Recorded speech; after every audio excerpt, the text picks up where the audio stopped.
Diplomatic battle to host Eurovision. Ukraine insists it should be held in Kyiv and Downing Street is happy to help hold contest there after UK was named as venue, so will European broadcasters play. The European Broadcasting Union has said Ukraine cannot host the next event. It says there are too many safety concerns while the war with Russia is ongoing. Organizers will now open talks with the BBC about hosting the event in the UK. Manchester and Glasgow are among the early rumored host cities for next, but Ukrainian officials insist they should get the chance to host it despite the war. Ukraine has insisted it should host next year's Eurovision Song Contest after the organizers announced they would look for it to take place outside the war-torn country over safety fear. The Eastern European country said it still wants to host the event, something that would normally happen after its Sindri Kalush Orchestra won this year's show in Turin in May. However, the European Broadcasting Union, EBU, said this morning that it intends to look elsewhere for a venue after discussions with Ukrainian public broadcaster PBC.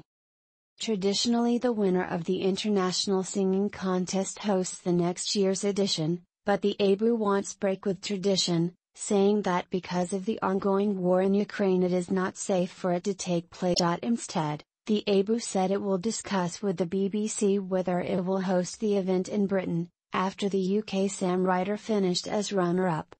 The BBC said it would of course discuss hosting the international event with the organisers, and if it does, it would be the first time the runner-up has held it.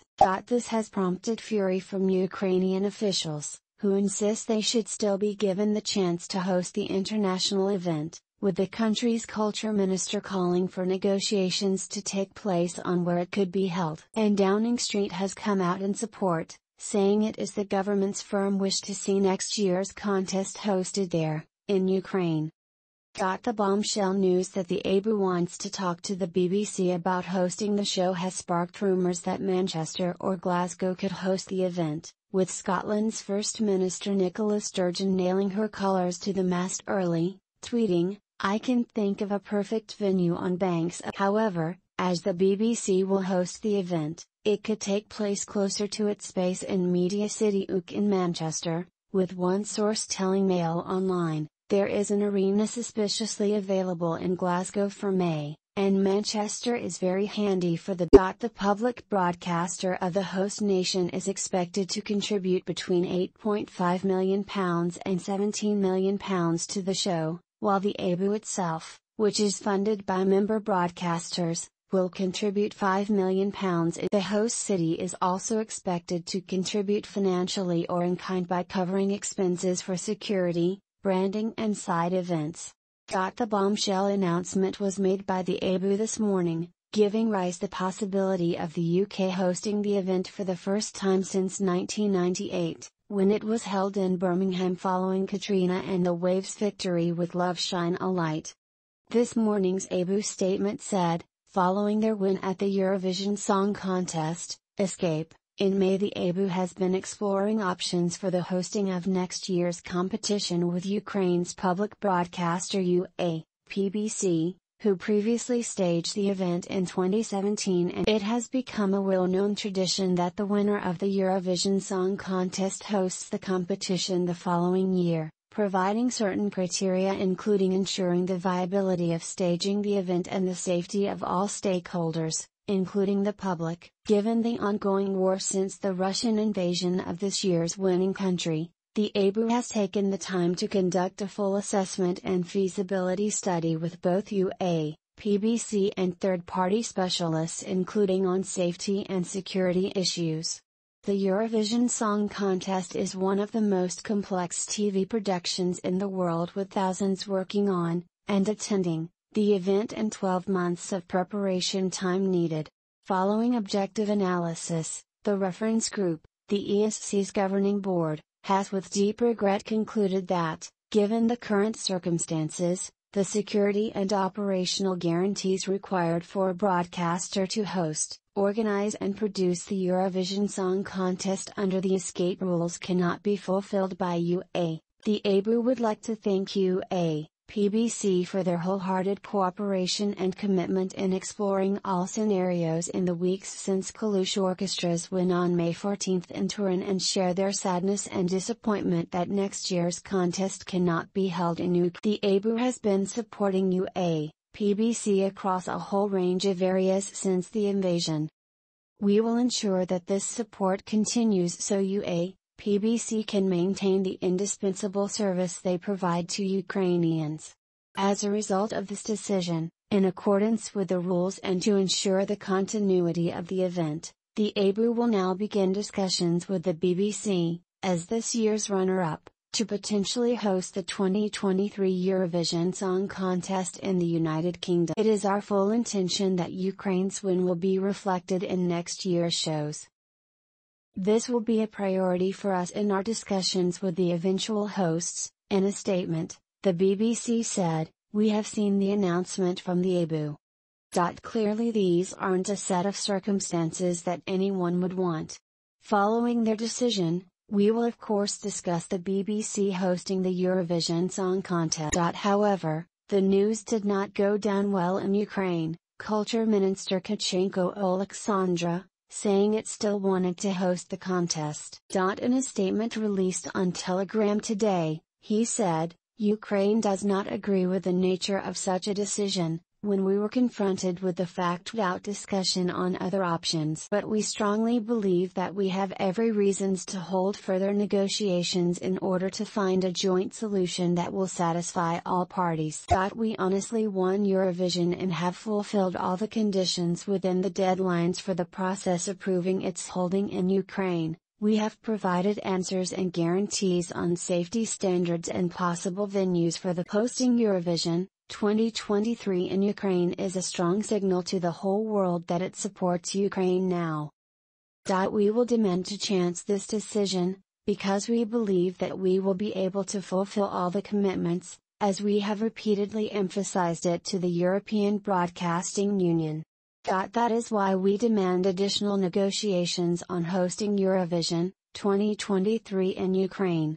Downing Street welcomed the possibility of the UK hosting Eurovision if Ukraine cannot, pledging to ensure it would overwhelmingly reflect Ukraine's rich culture, heritage and creativity, but said its first choice was for this year's winners to host it. A Number 10 spokesman said, "Ukraine's victory in the Eurovision Song Contest was richly deserved, and as the rightful winner the government's firm wish has been to see next year's contest hosted there. If the ABU decides the competition can't go ahead in Ukraine, we would of course welcome the opportunity to work closely with Ukraine and the BBC to host it here in the UK. But we would be committed to ensuring it overwhelmingly reflects Ukraine's rich culture, heritage and creativity, as well as building on the ongoing partnership between our two countries."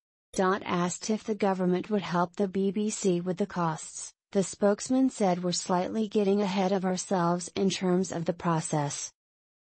Ukraine's entry, Kalush Orchestra, surged to the top of the leaderboard this year, with an impressive 631 points.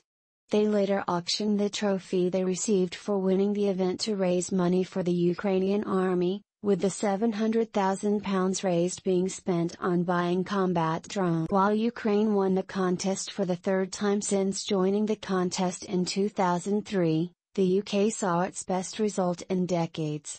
Sam Ryder, from Essex, wowed the judges with his song Spaceman and finished second with 466 points. The best UK result since Imani came second in 1998 with her song Where. The last time the UK won was in 1997 when rock band Katrina and the Waves performed Love Shine a Light.